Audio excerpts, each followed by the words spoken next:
Hello दोस्तों, नमस्कार। मैं आपका अपना हिमांशु पांडे, हिमांशु जीएस मस्ती पांडे सर में दोस्त हार्दिक स्वागत, अभिनंदन और तहे दिल से दोस्तों आप सभी का बहुत बहुत ज़्यादा हार्दिक स्वागत करता हूं। आज आप लोगों के लिए दोस्त मैं भारतीय संविधान लेकर आया हूं। कई लोगों ने कहा कि सर पॉलिटी भी पढ़ा दीजिए, भारतीय संविधान भी पढ़ा दीजिए, तो मैं आज आप सभी लोगों की ही फरमाइश पर भारतीय संविधान लेकर आया हूँ। भारतीय संविधान आज हम लोग दोस्तों भारतीय संविधान का पार्ट 1 देखने वाले हैं और इसमें वो हम सारी दोस्त जानकारी देखेंगे जो आपने आज तक पहले ना सुनी होगी और ना कभी जो है देखी होगी। आज हम आपको वो बहुत सारी चीज़ें दोस्तों बहुत ही आसानी तरीके से समझा देंगे। दोस्तों कई लोगों को लगता है कि भारतीय संविधान बहुत कठिन है, समझ में नहीं आती है, तो मैं आपको एक बात बता दूं, भारतीय संविधान अपने आप में सबसे सरल है और सबसे आसान है, बस आपको दिमाग लगा के समझना है। तो चलिए दोस्त, भारतीय संविधान हम लोग स्टार्ट करते हैं अपना। चलिए देखते हैं दोस्तों, सबसे पहले यहाँ पे एक पॉइंट लिखा हुआ है भारतीय संविधान। दोस्तों आज हम लोग इसी को समझने वाले हैं, भारतीय संविधान में क्या क्या खास बातें हैं और उनमें क्या क्या खास चीज़ें हैं। तो देखते हम लोग स्टार्ट करते हैं। सबसे पहला टेट में क्वेश्चन यही पूछा जाता है कि संविधान निर्माता कौन है। मेरे मित्र ध्यान रखना, सबसे पहले हम ये देखेंगे कि भारतीय संविधान हमारा कैसे बना है, इसमें खास बातें क्या हैं, फिर हम बेसिक फंडामेंटल सारी चीज़ें हम लोग देखेंगे। तो संविधान निर्माता कौन है, ध्यान रखना भीमराव अंबेडकर जी। ध्यान रखना भारतीय संविधान के भारतीय निर्माता कौन है, तो ध्यान रखना भीमराव अंबेडकर जी ने हमारे भारतीय संविधान के निर्माता कहे जाते हैं। आपसे क्वेश्चन पूछा जाएगा कि बताइए भारतीय संविधान के निर्माता किसे कहा जाता है, तो आप कहना भीमराव अंबेडकर जी को कहा जाता है। एक बात मैं आपको बता दूं कि अगर आपसे कभी पूछे कि संविधान निर्माता ऐसा कौन है जिसने सबसे पहले अपने संविधान का निर्माण करने वाला देश कौन था, संविधान निर्माता के रूप में सबसे पहला ऐसा कौन सा देश था जिसने संविधान का निर्माण कर लिया, तो आप कहोगे अमेरिका। जी हाँ दोस्तों, अमेरिका सबसे पहला ऐसा देश था, अमेरिका सबसे पहला ऐसा देश था जिसने सबसे पहले संविधान को निर्माण कर लिया था अपने देश को चलाने के लिए। अब बात करते हैं कि भारतीय संविधान को लिखा किसने दोस्त, तो ध्यान रखना कि हमारे भारतीय संविधान को प्रेम बिहारी नारायण रायजादा ने लिखा था। प्रेम बिहारी नारायण रायजादा ने लिखा था। ध्यान रखना प्रेम बिहारी नारायण रायजादा ने क्या लिखा था, भारतीय संविधान को लिखा था। इनकी एक शर्त थी, इन्होंने कहा कि हम आपके भारतीय संविधान को लिखेंगे लेकिन हम आपसे कोई भी शुल्क नहीं लेंगे। तो डॉक्टर राजेंद्र प्रसाद जी ने कहा कि आप संविधान को लिख भी रहे हैं और आप निःशुल्क सेवा दे रहे हैं, आप इसके बदले में हमसे आप क्या अपेक्षा रखते हैं।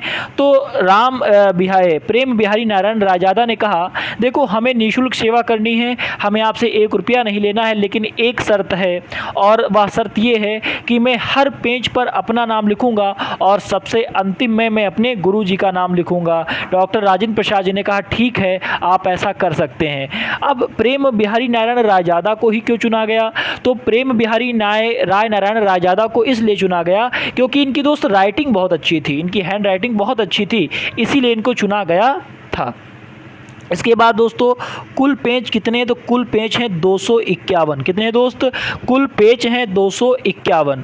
उसके बाद दोस्तों लिखा हुआ है फादर ऑफ पॉलिटिक्स। ये दोस्त क्वेश्चन बहुत बार पेपर में आया था कि फादर ऑफ पॉलिटिक्स किसे कहा जाता है। तो अगर पूछे इन इंडिया में किसे कहा जाता है, तो father of politics in India में चाणक्य को कहा जाता है। जबकि वर्ल्ड में किसे कहा जाता है, तो वर्ल्ड में अरस्तु को कहा जाता है। आपने जरूर नाम सुना होगा अरस्तु सिकंदर, ठीक है। तो ध्यान रखना सिकंदर मैंने इस्लाम लिया क्योंकि सिकंदर के गुरु का नाम अरस्तु था, ठीक है। तो फादर ऑफ पॉलिटिक्स किसे कहा गया इंडिया में, तो आप कहना चाणक्य, लेकिन अगर वर्ल्ड की बात कर दे दोस्त तो आप किसे कहोगे, तो आप अरस्तु कर दोगे। इसके बाद आगे आते हैं, देखो लिखा हुआ है एक यहाँ पे खास बात लिखी हुई है कि किसी भी देश का संविधान बड़ा है या छोटा है, किसी भी देश का संविधान बड़ा है या छोटा है, यह बात 2 आधार पर पता चलेगी। कहा कि अगर किसी भी देश का संविधान में पता करना है कि उस संविधान उस देश का बड़ा है या छोटा है, तो यह बात कितने आधार पर पता चलेगी, 2 आधार पर पता चलेगी। मैंने कहा कौन कौन, तो कहा या तो शब्दों के आधार पर पता चलेगा या तो अनुच्छेदों के आधार पर पता चलेगा। यानी कहा 2 आधार पर पता चलेगा, या तो शब्दों के आधार पर पता चलेगा या आर्टिकल के आधार पर पता चलेगा। मैंने कहा ठीक है। तो शब्दों के आधार पर और अनुच्छेद के आधार पर फिर सबसे बड़ा संविधान किस देश का है? तो ध्यान रखना कि शब्दों के आधार पर तथा अनुच्छेदों के आधार पर भी सबसे जो बड़ा संविधान है वो भारत का संविधान है। इसलिए ध्यान रखना, भारत का ही संविधान सबसे बड़ा लिखित संविधान है। इस बात को आप लोग ध्यान रखना कि शब्दों के आधार पर तथा अनुच्छेदों के आधार पर भारत का ही सबसे बड़ा लिखित संविधान है। तो आपसे पूछा जा सकता है कि बताइए फिर भारत के संविधान में कितने शब्द हैं और कितने अनुच्छेद हैं, तभी तो हम मानेंगे कि भारत का सबसे बड़ा लिखित संविधान है। चलिए ये देखते हैं। तो देखते हैं हम लोग सबसे पहले, अगर आपसे कहता है कि भारत के मूल संविधान में, चूंकि अब तो बढ़ चुके हैं 465 और 470 के अकॉर्डिंग विकिपीडिया दिखा रहा है, लेकिन मूल संविधान की देखो यहाँ बात हो रही मूल संविधान की।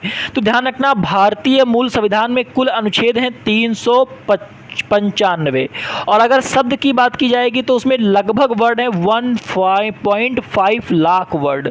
कितने वर्ड हैं भारतीय संविधान में? तो ध्यान रखना कुल शब्द हैं 1.5 लाख वर्ड। तो अगर आपसे पूछे कि भारतीय संविधान के मूल संविधान में कुल कितने अनुच्छेद हैं, तो कहना 395 और कुल शब्द कितने हैं, तो कहना कुल शब्द हैं 1.5 लाख। अतः हम कह सकते हैं कि अतः भारत का सबसे बड़ा लिखित संविधान है। हम कहेंगे लिखित संविधान, लोग तुमसे पूछे भारत का ही सबसे बड़ा लिखित संविधान क्यों है, तो कहना भारत का ही सबसे बड़ा लिखित संविधान इसलिए है क्योंकि अगर किसी भी देश के संविधान का पता करना है कि वह कितना बड़ा है, वह कितना छोटा है, तो कहना वह दो ही शब्दों के आधार पर दो ही आधार पर पता किया जा सकता है, या तो अनुच्छेद के आधार पर या तो शब्द के आधार पर। अनुच्छेदों के आधार पर भी भारत ने बाजी मारी है और शब्दों के आधार पर भी दोस्तों भारत ने बाजी मारी है। इसीलिए तो दोस्तों अतः भारत का सबसे बड़ा लिखित संविधान किसे कहा गया, तो ध्यान रखना भारत को कहा गया। चलिए आगे देखते हैं, जिस पेपर पर संविधान लिखा गया है वह दोस्त कहां से मंगाया गया था, तो ध्यान रखना जिस पेपर पर संविधान लिखा गया है वह सबसे मोटा पेपर है और वह इंग्लैंड के बर्मिंघम से मंगाया गया था। ध्यान रखना जिस पेपर पर संविधान लिखा गया है वह इंग्लैंड से मंगाया गया था और इंग्लैंड में भी पूछे तो बर्मिंघम पड़ता है, वहां से मंगाया गया था। और जिस पेपर पर लिखा गया है संविधान, वह पेपर की जो आयु सीमा है वह 1000 वर्ष है, अर्थात 1000 वर्ष तक वह पेपर खराब नहीं होगा। चलिए आगे बढ़ते हैं दोस्तों हम लोग। इसके बाद दोस्तों लिखा हुआ है भारतीय संविधान में कि शब्दों के आधार पर सबसे छोटा संविधान फिर किस पर है। देखो शब्दों के आधार पर सबसे बड़ा सर भारत, अनुच्छेदों के आधार पर सबसे बड़ा सर भारत, लेकिन शब्दों के आधार पर सबसे छोटा कौन है, तो शब्दों के आधार पर सबसे छोटा संविधान दोस्त मोनाको का है। एक कंट्री पड़ती है मोनाको, वो शब्दों के आधार पर सबसे छोटा संविधान है जिसमें कुल वर्ड हैं 3814।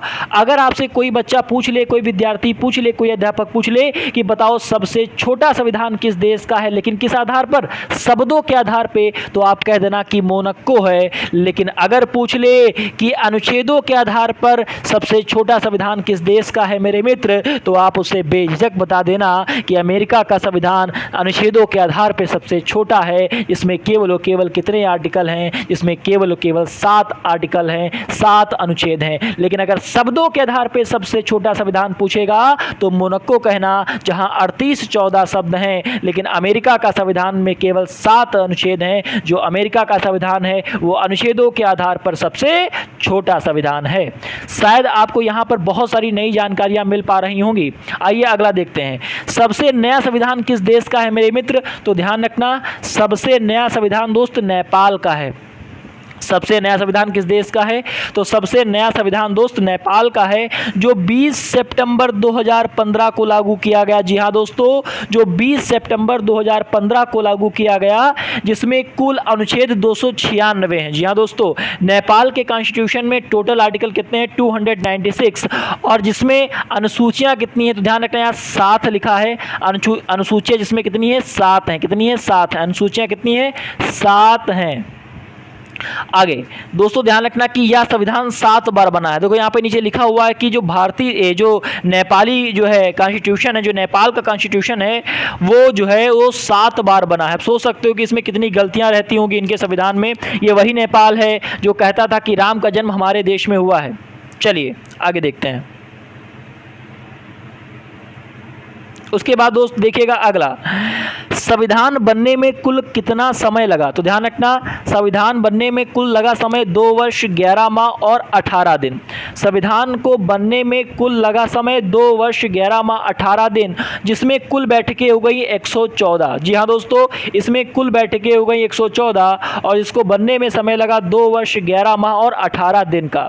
दोस्तों ध्यान रखना, संविधान बनने में जो कुल लागत आई थी वो 63 लाख यहाँ पे 96,000 होगा, 63,96,729 रुपये। ध्यान रखना, 63,96,729 रुपये की लागत से बना था हमारा क्या, संविधान बना था। कहीं कहीं दोस्तों पेपर में आपको कुछ और भी मिल सकता है, जैसे पेपर में आपको क्या मिल सकता है, 63,97,000 पूरा मिल सकता है, तो वहाँ पे 729 की जगह पूरा 1000 मान लिया जाता है। लेकिन आपसे अगर एक्यूरेट पूछे तो आप कहना यहाँ पर क्या, 63,96,729 रुपये। अच्छा, कुल महिलाएं कितनी थी? तो कुल महिलाओं की संख्या कितनी थी दोस्त? 15 थी। ध्यान रखना, कुल महिलाएं 15 थीं। आगे हम लोग बढ़ते हैं, अगला देखते हैं। उसके बाद दोस्तों ध्यान रखना कि संविधान जब हमारा बना था तो उसमें एकमात्र मुस्लिम महिला कौन थी? तो ध्यान रखना, एकमात्र मुस्लिम महिला का नाम था बेगम एजाज रसूल, जो राजस्थान से आई थी। दोस्तों जो कहाँ से चुनकर आई थी? जो राजस्थान से चुनकर आई थी, इस बात को आप लोग ध्यान रखिएगा। संविधान सभा में कुल SC ST कितने थे? तो संविधान सभा में कुल SC ST थे कितने? 33। कितने थे मेरे मित्र? 33 थे। उसके बाद में ध्यान रखना कि हमारे संविधान की सबसे खास बात यह है कि कोई भी देश का धर्म नहीं होगा। जी हाँ दोस्तों, बहुत बड़ी बात है दोस्तों, बहुत बड़ी बात है, ध्यान रखना। और यहाँ सभी धर्म को बढ़ावा मिलेगा। दोस्तों भारत का जो संविधान है वो अपने आप में सबसे खास बात रखता है, सबसे खास अहम बात रखता है, क्योंकि भारतीय संविधान में सबसे बड़ी बात कह दी गई है कि हमारे देश का कोई भी धर्म नहीं होगा, जबकि सभी देशों के अपने अपने धर्म होते हैं, लेकिन भारतीय संविधान ने कहा कि हमारे देश का कोई भी धर्म नहीं होगा, यहां पर सभी धर्म को क्या मिलेगा? बढ़ावा मिलेगा। जी हां दोस्तों, ऐसा करने वाला भारतीय संविधान अपना सबसे पहला संविधान रहा। चलिए आइए दोस्तों, हम लोगों ने यहाँ पर छोटी मोटी बातें देखी और इंडियन कॉन्स्टिट्यूशन को बहुत बेहतरीन तरीके से समझा। आज हम यहाँ पर आप लोगों के बीच पार्ट 1 को लेकर आए थे। वो इसलिए लेकर आए थे कि अगर आप लोग पार्ट 1 को बहुत बेहतरीन प्यार देंगे तो हम आप लोगों के लिए पार्ट 2 लाने की कोशिश करेंगे। अगर पार्ट 1 को अपना बेहतरीन समर्थन और प्यार मिलता है तो आज आप लोगों के लिए छोटी कोशिश केवल यही लाने के लिए कि आप लोग क्या चाहते हैं कि पार्ट 2 लाया जाए कि ना लाया जाए। अगर पार्ट 2 लाया जाए तो कमेंट के नीचे डालिएगा पार्ट 2 को लाया जाए। धन्यवाद। आप लोग हमेशा ऐसे ही मस्ती करते रहिए और फिर हमसे मुलाकात कीजिए। तब तक के लिए धन्यवाद। नमस्कार।